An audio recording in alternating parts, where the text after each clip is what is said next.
में बाबा साहब अम्बेडकर पर अमित शाह के बयान के खिलाफ बलिया में प्रदर्शन के दौरान कांग्रेस के प्रदेश उपाध्यक्ष राघवेंद्र प्रताप सिंह का मायावती और जयंत चौधरी पर दिया बड़ा बयान। कहा, जयंत चौधरी लाल बत्ती और मंत्री पद के लिए अपने सभी प्रवक्ताओं को पद से हटाया। अमित शाह कहे तो जयंत चौधरी अपनी पार्टी को भी बीजेपी में विलय कर दे। तो वहीं मायावती पर कहा कि मायावती जी बाबा साहब के अपमान के बाद भी ईडी और सीबीआई के डर से आंदोलन में देरी कर रही हैं। मायावती जो कि अमित शाह और मोदी से डरी हुई हैं। मायावती जो बाबा साहब से पहले अपने को बचाना चाहती हैं। मायावती जी अंबेडकर के नहीं, नोट के रास्ते पर चलती हैं। चौधरी के जितने भी प्रवक्ता थे जी, जो अमित शाह के खिलाफ और अमित शाह के बयान को लेकर के बयानबाजी किए थे, जयंत चौधरी लोकदल ने अपने सभी प्रवक्ताओं को पद से हटा दिया है। कैसे देखते हैं इसको? अब आप देख रहे होंगे, हम तो प्रदेश के उपाध्यक्ष होने के प्रदेश के कोने कोने में जा रहे हैं। ये लोग मौका परस्त लोग हैं। कौन लोग? जयंत चौधरी हों, चाहे अन्य कुछ क्षेत्रीय दल के लोग हैं, जो छोटी पार्टियां हैं, उनका अपना कुछ नहीं है। हमको किस तरह से कुर्सी पर बैठना है, उसके लिए जितनी भी चाटुकारिता किसी की जा सकती है, ये लोग करते हैं। प्रवक्ता क्या, अमित शाह कहें तो जयंत चौधरी अपनी पार्टी का विलय वहाँ कर देंगे। इन लोगों को तो बस लाल बत्ती चाहिए, कोई सिद्धांत है नहीं। आप देखते होंगे कि यही चुनाव पहले, लोकसभा के पहले जब विधानसभा हुआ था, यही जयंत चौधरी भाजपा के खिलाफ सड़क पर उतर कर लड़ाई लड़ते थे और कहते थे कि मोदी और अमित शाह देश को लूट रहे हैं। और वही जब लोकसभा का चुनाव हुआ तो जयंत चौधरी, संजोग से हम नमन करते हैं उनके बाबा चौधरी चरण सिंह जी, जो किसान पुत्र, उनका आज जयंती भी है। लेकिन हमको नहीं लगता है कि थोड़ा भी असर जयंत चौधरी के अंदर है।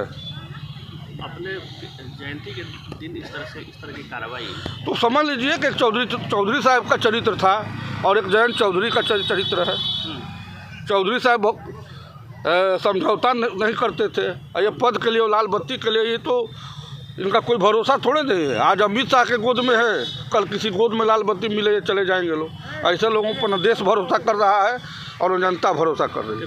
प्रवक्ताओं को हटाने के पीछे लाल बत्ती है। प्रवक्ताओं के हटाने के पीछे निजी स्वार्थ है, वही लाल बत्ती है, मंत्री पद है, और क्या है, चीज़ है। यही है। अब तक मायावती जी को कहा जाता है कि जिस तरह से मायावती जी बाबा साहब अम्बेडकर के आज विरासत संभाली हुई है, काशीराम की विरासत संभाली है, आज इस आंदोलन में मायावती पीछे क्यों रह गई? आप देख रहे होंगे कि देख रहे होंगे आप कि काशीराम जी का मरने के बाद, काशीराम जी को मैं मानता हूँ कि बाबा साहब की नीतियों पर दलित वंचितों की आवाज़ उठाते थे। मायावती जी जब मुख्यमंत्री रहती है तो प्रदेश को लूटने का और अपना जेब भरने का काम करती हैं, और जब विपक्ष में रहती हैं तो किसी भी मुद्दे पर, तो बाबा साहब का मुद्दा है, उनके कार्यकर्ताओं को अगर प्रताड़ित किया जाता है तो हमको नहीं लगता है कि मायावती जी सड़क पर उतरती हैं, क्योंकि उनको खतरा है। और खतरा आप समझ रहे हैं, वो खतरा उनको दिल्ली में बैठे हुए अमित शाह और मोदी उनको डरा के बराबर रखते हैं। ईडी भेज देंगे।